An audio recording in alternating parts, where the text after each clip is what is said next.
ఎలా ఉండాలి, మీ ఆలోచన ఎలా ఉండాలి. మన ఈ రోజుల్లో మనకి ఒక అవగాహన అనేది లేదు తల్లిదండ్రులకి. అందుకే ఆ ఒక అవగాహనని గొప్ప ఎత్తున వాళ్ళు ఆ సేవ చేస్తున్నారు.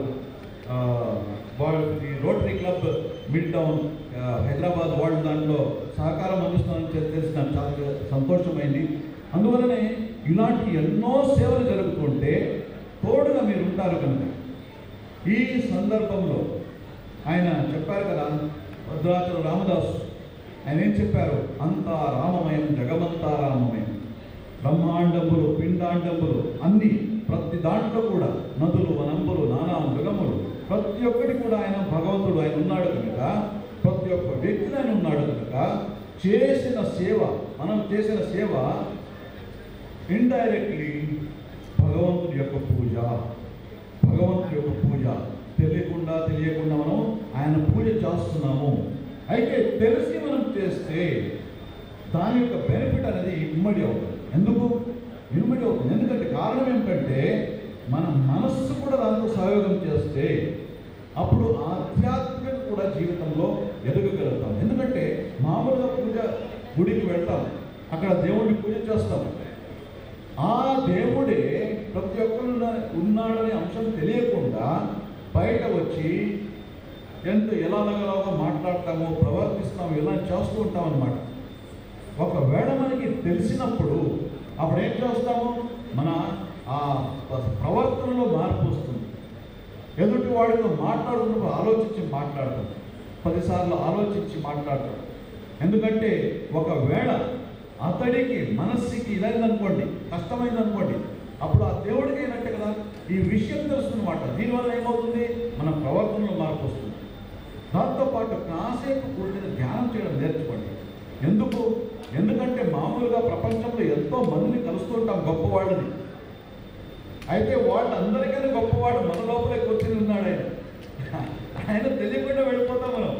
రోజు 24 గంటలు ఏదేదో కార్యక్రమాలు పెట్టుకుని ఉదయం సాయంత్రం దాకా పడుకునే దాకా లేచిన తర్వాత వెంటనే మన లోపల కూర్చొని ఉన్నాడు, మనమే ఆ గొప్పవాడు. ఆయన తెలుసుకోవడానికి మనకి సమయం లేదు కనుక ఏమవుతుంది, we are missing a great person, being acquired with a great person. అది మనమే, మన లోపల ఉన్న భగవంతుడు. దాన్ని తెలుసుకుంటే ఒకసారి మనకి అది తెలిస్తే అప్పుడు ఏమవుతుంది తెలుసా మీకు, ఈ రోజుల్లో ఎంతో మంది ఈ మానసికంగా ఇంబ్యాలెన్స్ అవుతుంటారు, ఇమోషనల్ ఇంబ్యాలెన్స్ వస్తుందన్నమాట. అందువలనే అధికారం ఉంది, డబ్బులు ఉన్నాయి, పేరు ప్రతిష్టలు ఉన్నాయి, అయితే మానసిక స్తోమత లేదు. అందువలనే ఎప్పుడెప్పుడో కోపగించడము, విసుగు పెట్టుకోవడము, ఎవరికో తిట్టడము, ఇలాంటివి చేస్తూ ఉంటాం. అంటే ఎప్పుడు చేస్తారని కాదు, అప్పుడప్పుడు జరుగుతూ ఉంటుంది. ఒకవేళ మీరు రోజు కూర్చుని కాసేపు ధ్యానం చేస్తే మీలో మార్పు ఖచ్చితంగా వస్తుంది. చూసాం, ఎంతో మందిని చూసాం. రోజు ఒక సగం గంట, ½ an hour ఉదయం కూర్చుని ఒకవేళ మీరు ఆ బయట పెడుతున్న మనసు లోపల చూసుకుంటే ఆ భగవంతుని మన హృదయంలో కూర్చున్నాడు, ఆయన్ని చూడడానికి ప్రయత్నం చేస్తే అప్పుడు ఆయన ఏమిటి, కరుణామయుడు. ఆయన ఇంకోటి ఏమిటి, కళ్యాణ గుణం. ఎన్నో మంచి గుణాలు ఉన్నాయి. ఆ గుణాల్లో కొంతమైన మన లోపల కూడా వస్తుంది ఆయన గురించి మనం ధ్యానం చేస్తే. ఆ ప్రయత్నం చేయాలి. అప్పుడేమవుతుంది, ధర్మం అనేది ఏదో భగవంతుని ధ్యానము భజన చేయడానికి ఒకటే కాదు, మన భౌతిక జీవితంలో దాని ఏదో ఉన్నతిని కలగాలని దేవుడిని వేడుకుంటాం కదా. నేను తిరుపతిలో ఉండేవాడిని, ఎంతోమంది వచ్చేవారు అక్కడికి దేవుని దర్శించుకోవడానికి. ఎందుకంటే ప్రమోషన్ కావాలి, అది కావాలి, లిస్ట్ తీసుకుని వచ్చేవాడు. మంచిదే, దేవుడి దగ్గరికి వెళ్ళండి, తప్పేమీ లేదు. అయితే దానికన్నా ఇంకోటి ఏమిటంటే ఆ దేవుణ్ణి దర్శించుకోవడం అంటే మనిషి గొప్ప వ్యక్తిగా ఎదగడం. ఆ ధ్యానం చేస్తే అప్పుడు మనలో మార్పు వస్తుంది. ఆ మార్పు రావాలి మనిషిలో. ధర్మం యొక్క ముఖ్య ఉద్దేశం అంటే ఏమిటి, మనిషిలో మార్పు రావాలి. మార్పు వచ్చినప్పుడే ధర్మానికి దాన్ని చేయాలంటే ధ్యానం చేయడం, భజన చేయడము, తర్వాత దాంతోపాటు సేవ సేవ సేవ.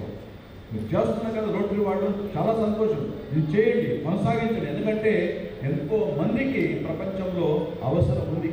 ఈ దేశం, నేను చెప్పాను కదా, ఆయన ఆర్కే సాబు అని, ఆయన ప్రతి సంవత్సరం ఒక టీం తీసుకుని ఆయన వెళ్తాడు, ఆఫ్రికాలో సేవ చేసి వస్తాడు ఆయన. అలాగే ఎన్నో సేవలు అవసరం ఉంది.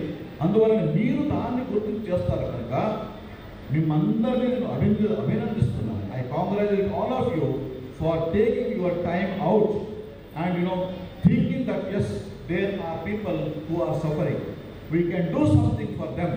ఈ యొక్క భావనతో మీరు చేస్తున్న సేవ, దానికి మిమ్మల్ని అందరినీ అభినందిస్తూ ఉన్నాను.